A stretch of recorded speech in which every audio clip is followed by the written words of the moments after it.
Okay, I am in a guest house. Used to be a garage. It's kind of like a guest house, and I think they've Airbnb'd it over time and had nannies and friends stay here. Did a lot of work here years ago. I'm doing a bunch of work on the house, and this door was not staying closed because the catches weren't lining up. Of course, I just fixed that. But my first step on repairing that was to attempt putting screws in here, which is something you should always do, right? So if you want to pull your door up before trying to cut your door down or whatever, if it's sagging, you want to pull one or two of these two inner screws here closer to the stop and use a longer screw in an attempt to hit the framing, king stud or jack stud, behind this jamb. In this case, I used a 3.5. I didn't hit anything. I used a 4.5-inch screw. Didn't hit anything. I drove and bought a 6-inch screw. Still did not hit anything. I went over here. I moved over and I drove the 6-inch screw in up here. I didn't hit anything until about 5.5 inches, and then it finally bit. So there is no framing in here. From this jamb till, actually, you'll hear how hollow this is. Right here, there's a stud. Listen.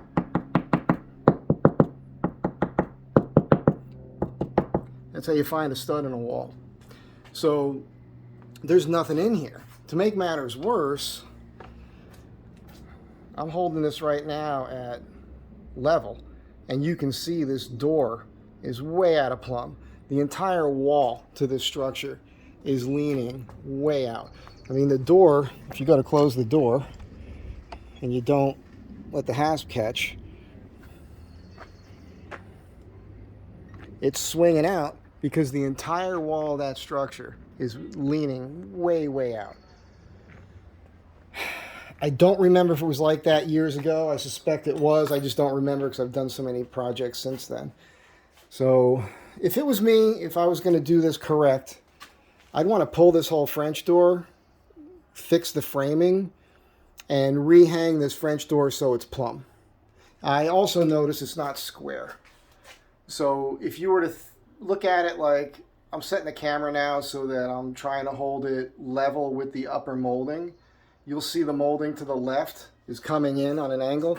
You can even see that there's a gap up at the top of that molding there. It's cracking open. So the whole building's leaning. I'm not trying to knock whoever put the door in, because these structures out here, they move all the time with all the earthquakes and everything. If it was me, I'd want to get it right, but at least this is working for now. I had to move both of these down, and I mortised them in because the door was all scraped up from hitting them before, because whoever put them in before didn't mortise them. And yeah, I did these barn doors years ago, at least 4, maybe 5 years ago. This was kind of cool. The glass door she had here, made that work perfect.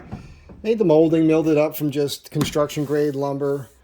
And then this door in here, neat thing here is this was from my old Dodge. It's from the universal joint on the Dodge. And it's a low profile little handle here. The neat thing about this is I placed a stopper here for the door to hit so you could lock it. And then on the back side of the door, there's another one that registers up against the wide molding on the other side, so it's closed. So it's one of those things. People will put these barn doors in bathrooms, but there's a lot of air that comes out from around that door, right?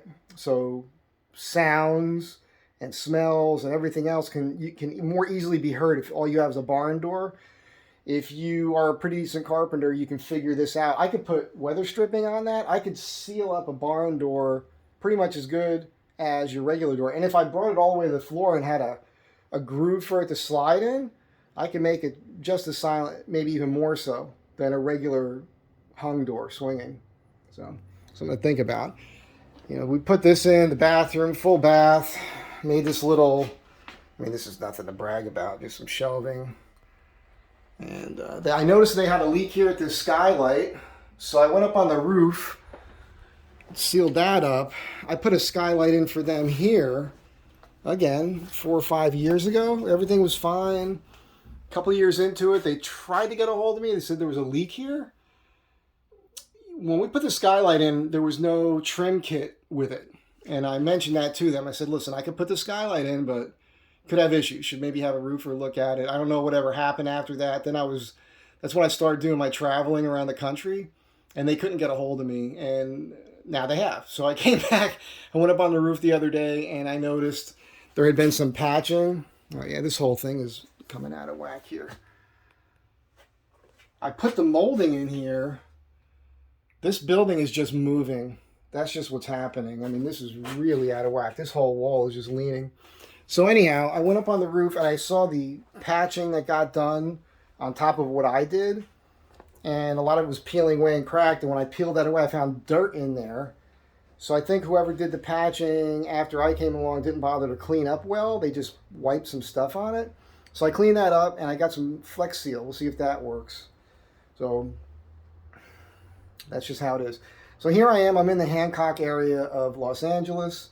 And this is some of what I do. Mainly I build custom furniture, higher end stuff, high-end built-ins, real creative, that sort of thing.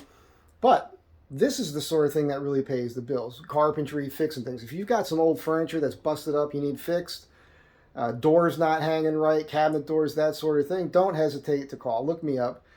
Check out Mike Z Design online. You'll find plenty of write-ups about me. You'll find the website. If you go to hashtag Mike Z Design, scroll through that. Get down there. You'll see higher end stuff. It's all across the board, from cutting boards and unique one-off pieces of furniture to doing repairs like this sort of thing. So again, Hancock Park area of Los Angeles, and I do travel around the country. So if you're watching this in some other place, my favorite thing to do is get my 4x4 van with tools, drive out in the middle of nowhere, and build a structure for somebody, or finish up a structure for somebody. So that's it. I'm just going to leave it there. Not sure if I'll put this on YouTube or not, but it's definitely going to Instagram. So have a good day, and I'll see you next time.